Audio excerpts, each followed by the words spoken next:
Try to make sure the balance is right. Jab, 2 times, and like this. Then I start going this way. Jab. Good. To the side. Yeah, you give up in the air. It's like, it's always going to be somebody older than somebody in this life. You're never going to be the youngest, and you're never going to be the oldest. And so you have an example on both sides that, you know, if you don't pay attention and you don't know you well, to can you do this at. Under Evander Holyfield's expert guidance, Mike Tyson immerses himself completely in rigorous training camp preparation, mastering advanced boxing techniques and perfecting his footwork for the highly anticipated clash with Floyd Mayweather. Every moment becomes a learning opportunity as Tyson absorbs decades of championship wisdom with unwavering discipline, laser focus, and explosive speed development. Here, then you step to the right, and you just try to make a complete circle. And it's just all about making the circle and go back here, just warming your legs up. Tyson transforms Holyfield's strategic advice into devastating action during intense training sessions, displaying dramatically improved quickness, razor-sharp footwork, and profound reverence for the veteran champion's invaluable experience and proven track record of excellence. The whole thing is about your legs and your posture. Your posture straight and making sure you got a good midsection. You got to tighten that stomach up. And that's what a lot of times people don't understand. According to Evander Holyfield, concerns about Mike's ability to compete at his current age are greatly exaggerated by critics and doubters. True fear only takes hold when you surrender to it mentally, but genuine courage transforms any challenge into an authentic test of warrior spirit.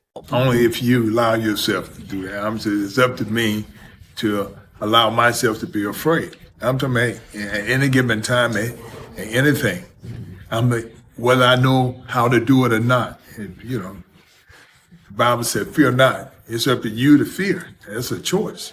It's not that you have to, but in a situation, when it comes down, when you really want to do something real well, you know, fear is just right there, like that, ready to catch you if you heed to it. When you're young, you make mistakes, and when you're older, you make mistakes. Sometimes people forget about when you get older. But you know, you have a choice to make. You know, it's a choice you have to make, and you have to be honest with yourself. When honesty comes from yourself, then you ain't gonna prove a lot of people wrong. Mike Tyson pushes his body to absolute limits throughout grueling camp sessions, meticulously absorbing every technical drill while maintaining pinpoint precision, overwhelming power, and lightning speed, driving himself relentlessly as sweat pours and unbreakable determination fuels each unstoppable training session. What's the name of the theater that Corbett Mike? He's like, yeah, such and such. He said the right name. I was like, God, I could never get it. I could never get it.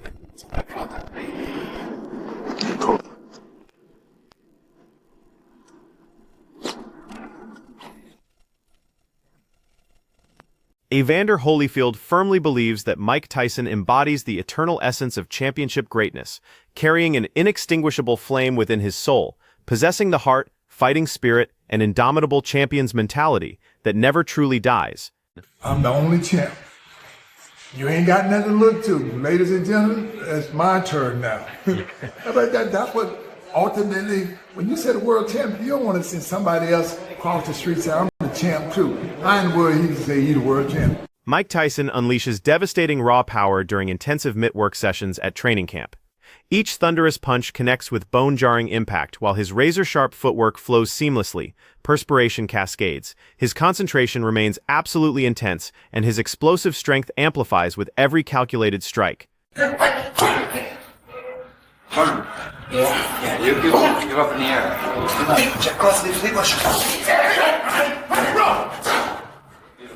Look where you are. Yeah, look where you are. That's beautiful.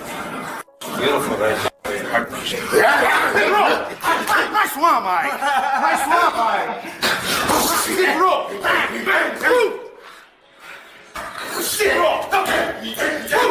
the best one?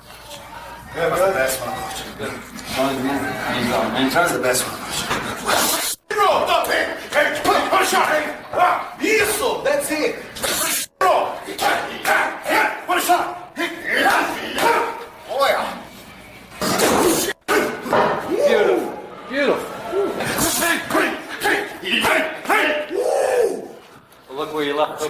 finish, Mike.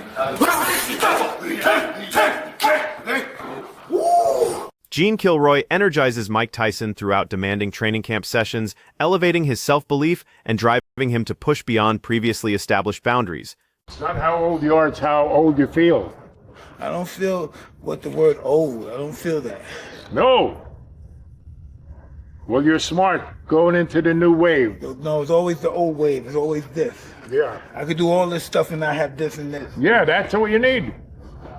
The will determine the skill. Yeah. The story of success is be around successful people. I don't believe that. No. What can you lose? What can you win from a loser? Huh? You can learn how not to lose. Huh? You can learn how not to lose. Okay, you learn how not to lose. Yeah. But you don't. You don't. You get more out of losing than you do out of winning. Okay, you're my friend. Yeah. I'm going to get a heart operation. Yeah. But there's a good guy's going to operate on me. Nice guy, nice guy. But there's another guy's who did 20 operations. Who are you going to recommend? Gene Kilroy ignites Mike Tyson's competitive fire during brutal heavy bag workouts, celebrating his devastating strength, demanding maximum intensity, cultivating unshakable belief, stoking burning ambition, reinforcing mental toughness, enhancing lightning speed, and forging an unstoppable championship mentality. Yeah, I love that. Yeah, that's reverse. I love it. Excellent. 20 seconds.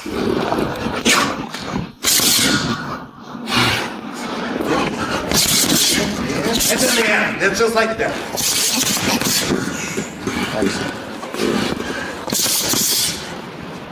You did more workouts than what I've seen you than the whole time you fought Lennox Lewis. Am I right or wrong? Different era, brother. It's a whole new ball game. I'm proud of you, Mike. Mike Tyson maintains absolute conviction that he remains the greatest fighter of all time, approaching this monumental battle with completely fearless confidence and an absolutely unshakable champion's mentality. It's a war. When you left the fuck alone. You gotta really believe that. That's all I ever lived for. That's all I ever lived for.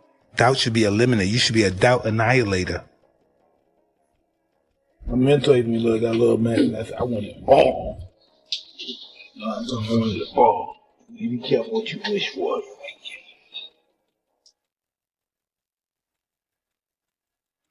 You kill people in the ring, you should kill doubt in your mind and in your soul and your heart. Kill it. Mike dedicates himself to grueling heavy dumbbell training routines, systematically building overwhelming strength, superior endurance, and earth-shattering explosive power. He said, Mike, don't fight. I'll give you money. Are you fucking crazy? Only 12. That's all we want. To the middle. 1, 2, 3. A little slow on the way down. 4. There we go. 9. One more. And slow. 10. No problem. Great set. Best set yet. Final round. Last one, Mike. Nice and strong. 30 times. Touch and go. 1, 2. Here we go. 3. 4. Nice. 5. Yes, sir. 6. 7. Strong. 8. Strong. 9. Got this. We go. 2. 3. 4. 5. 6. 7. Let's go. 8. 9. One more. 10. Up. Nice work, Mike. Yes, sir. Great work. Daniel Cormier recently expressed his fascinating perspective on the extraordinary exhibition showdown between Mike Tyson and Floyd Mayweather Jr., emphasizing how remarkably unusual this legendary matchup appears when analyzed on paper. He stressed the striking physical contrast between these two iconic champions, observing that Tyson forged his devastating legacy as an unstoppable heavyweight destroyer, while Mayweather crafted his brilliant greatness across significantly lighter weight divisions. Mayweather's professional odyssey commenced around the 130-pound division, and throughout his upward movement across weight classes, he never ventured anywhere close to heavyweight territory. Was fighting at 154, and he was severely undersized at 154.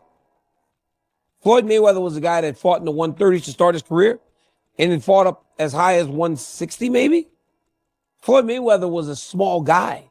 He's now going to fight Mike Tyson, who is the heavyweight champion in the world.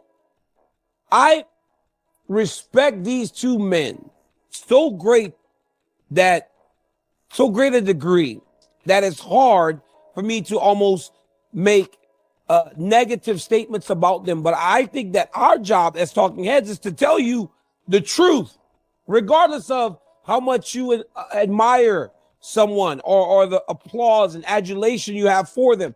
You got to tell them the truth. I don't get this. I don't get this for the life of me, because by all accounts, Daniel Cormier elaborated that the striking difference in physical dimensions alone generates tremendous excitement and anticipation.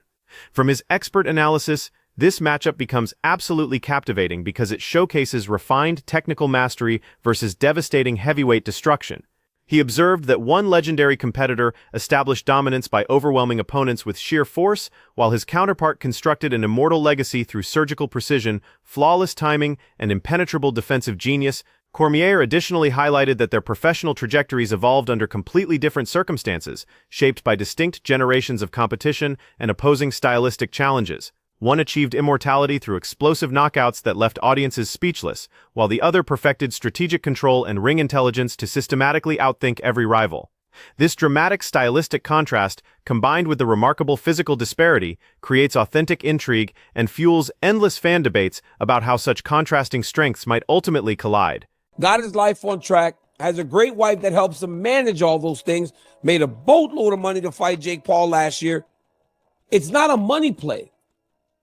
Floyd, I saw a thing this morning, him talking about keeping his money clean, stuffing hundreds of thousands of dollars in a plastic bag. These guys don't need money. A lot of times when you get these great champions fighting well past their prime, it's to make cash. We see it a lot. These two don't seem to need the money. So I don't understand the need to do this. When talked about, Mike Tyson said, I still can't believe Floyd wants to really do this. It's going to be detrimental to his health, but he wants to do it. So it's signed and it's happening. Hey, when Mike... Although harsh criticism frequently surrounds high-profile exhibition matches featuring retired legendary champions, numerous observers embrace a more understanding and supportive perspective.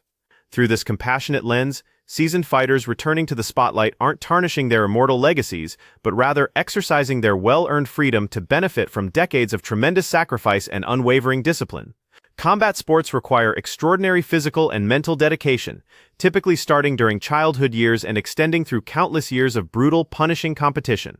Supporters of these special events emphasize that professional fighting careers are remarkably brief compared to conventional professions. Let them get their money. They're going to make a lot of money. Mike Tyson makes the money to give to his kids. Floyd makes the money to show us, right? Let them make their money. Why not? It's the exhibition style. They got history. They don't like each other. They are two of the biggest imposing figures in boxing history. Mike Tyson, Floyd Mayweather, and Muhammad Ali. Right? So they're going to make a lot of money. A lot of people going to tune in and they're going to watch it. They don't like each other. So even though it's an exhibition style, you best believe it's not going to count against their actual record, but it's a real fight. And Mike Tyson is not going to hold back no punches like he did with Jake Paul. The precious opportunity to generate substantial income at elite levels can disappear rapidly due to advancing age, devastating injuries, or dramatically shifting promotional environments. When recognizable legendary names can still create massive interest and attract enormous audiences within controlled exhibition frameworks, many believe this represents smart business rather than desperate measures. There exists a compelling argument rooted in personal freedom and choice. Veteran athletes understand inherent risks better than anyone else, having survived countless rigorous training camps and intense championship pressure throughout their entire careers. They possess complete awareness of what participation truly demands. For many legends, these special appearances represent joyful celebration, crucial financial security, and one final precious opportunity to reconnect with devoted fans who supported their incredible journeys. You could believe that. This is going to be a real fight. Once it's exhibition style, so it won't count against their box rec, and it's not sanctioned by a commission or any of that or that. But you best believe they're gonna want to.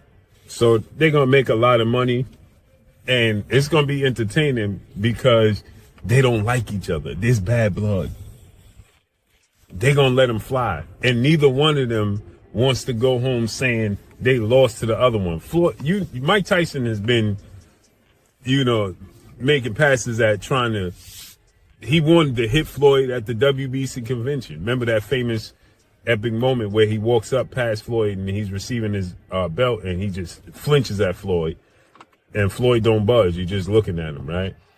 Mike Tyson always say he a scared little man walking around with all the security. They don't like each other. It's bad blood. One of the most captivating discussion points surrounding the upcoming blockbuster exhibition between Mike Tyson and Floyd Mayweather Jr. centers on the undeniable reality of their advancing ages. Tyson approaches his 59th birthday, while Mayweather reaches 48 years old, positioning both legendary warriors far beyond the conventional prime years of professional fighters. Within a demanding sport where lightning reflexes, superior stamina, and rapid recovery speed prove absolutely critical, advancing age naturally emerges as a primary concern. Boxing's physical requirements show no mercy whatsoever. Speed diminishes over time, durability inevitably declines, and the human body demands extended recovery periods between intense exchanges. Despite both elite athletes maintaining remarkable conditioning standards, entering any ring always involves significant risks, particularly at this advanced life stage. What they seem to be, though, is less so a fight promotion and more so rights holders. They hold the global rights to HBO World Championship Boxing and a number of other Comcast events. Basically, their business is they lease out the rights for footage to old fights to different networks or entities. So it is a bit weird to see them involved in a fight which I would have to assume the cost would be close to 9 figures to stage. It's just honestly puzzling, but seeing there's apparently more information about broadcast partnerships to come, I guess we'll see soon who else is involved. An age difference exceeding 10 years introduces a captivating element to this historic matchup, generating important questions about reflexes, comprehensive conditioning, and the capacity to maintain energy and sustain competitive pace throughout multiple demanding rounds. As fighters advance in years, timing precision, reaction speed, and mental sharpness naturally deteriorate, while endurance levels can fluctuate unpredictably, especially under crushing spotlight pressure. Nevertheless, decades of accumulated ring wisdom provide essential counterbalance. Years spent developing superior ring intelligence, tactical brilliance, and emotional stability in high-pressure situations can help offset some physical limitations that accompany aging. Beyond these valuable compensations, the advanced career stage of both legendary athletes ensures this exhibition transcends simple entertainment value. Instead, it transforms into an extraordinary opportunity to witness resilience, adaptability, and remarkable longevity, providing fans an unprecedented glimpse into how elite fighters navigate aging challenges while performing at combat sports' highest levels. Has set the groundwork to show just how big an exhibition fight can truly be. Now, exhibitions are a thing we've seen throughout the history of boxing. It's nothing new. Even the great Ali ended up in odd exhibitions for big paydays. Yet what Paul Tyson showed is you can take a fighter like Tyson, who doesn't have much left to give, and whip up a promotion to make the public believe he's back in his prime, and as a result do some of the biggest numbers seen in the last decade. The quality of the fight itself doesn't matter because, hey, you're already watching. And at a guess, that's exactly what they're going to try to do here. In the press release, they didn't really talk about how great of a fight it's going to be, rather how robust their promotional campaign will be, with weekly premium storytelling, which, of course, probably... Combat sports analyst Wade Plemons recently voiced serious reservations about the proposed exhibition featuring Mike Tyson and Floyd Mayweather Jr. He contended that drawing comparisons between Tyson and Muhammad Ali feels deeply disrespectful, especially considering Tyson's consistent demonstration of profound admiration for Ali and his refusal to position himself above the legendary icon. Plemons highlighted that these two immortal champions competed in entirely different weight categories during their respective primes, rendering any hypothetical matchup completely unrealistic in practical terms. Setting. Outside of watching Mike Tyson walk to the ring and the idea that maybe he'll knock out the little guy in Floyd that Tyson for a long time didn't like. For a long time called Floyd a small little angry man or a small little scared man because he couldn't walk his kids to school by himself, mainly because Floyd had, he kind of disrespected Muhammad Ali, who was Mike Tyson's favorite fighter and one that he would never put himself above. But Mike's 60 years old. And if there was a time for Mike to get him and knock him out or whatever, it never would have happened because they were in completely different weight classes and X, Y, Z. If you wanted to settle it outside of boxing, that's one thing, but now they're stepping into this exhibition. There's not going to be any weight classes, obviously, and there's not going to be really any winner to this, and I think we're all going to lose. I think us, the fans, are going to lose a big time because, again, I told you guys years ago that there is a certain brand of combat sports that does diminish fighters of the past, and it's the crossover scene. He further explained. Clemens argued that exhibitions lacking official weight restrictions or meaningful competitive outcomes threaten to diminish the sacred legacies of legendary fighters. Referencing historical precedent, he cited the bout between Evander Holyfield and Vitor Belfort under Triller Promotion, describing how painful it was witnessing a former champion competing far beyond his peak performance years. From his perspective, such events enable younger or fresher opponents to claim victories that would never have materialized during authentic prime versus prime scenarios. Clemens recognized the financial incentives driving these spectacles and expressed understanding regarding fighters securing lucrative late-career paydays. However, he firmly maintained that preserving legacy should occasionally supersede profit motives. In his opinion, fans may ultimately experience disappointment watching aging legends move cautiously through what resembles controlled sparring rather than meaningful competition. Contest. My entire existence on YouTube, but I can still stand here and tell you that there are certain fights that just shouldn't happen. Evander Holyfield should not have been fighting Vitor Belfort on whatever that triad promotion was. I think it was on Triller, and he looked awful because he was in his 60s, and Vitor got to say he knocked down and knocked out Evander Holyfield.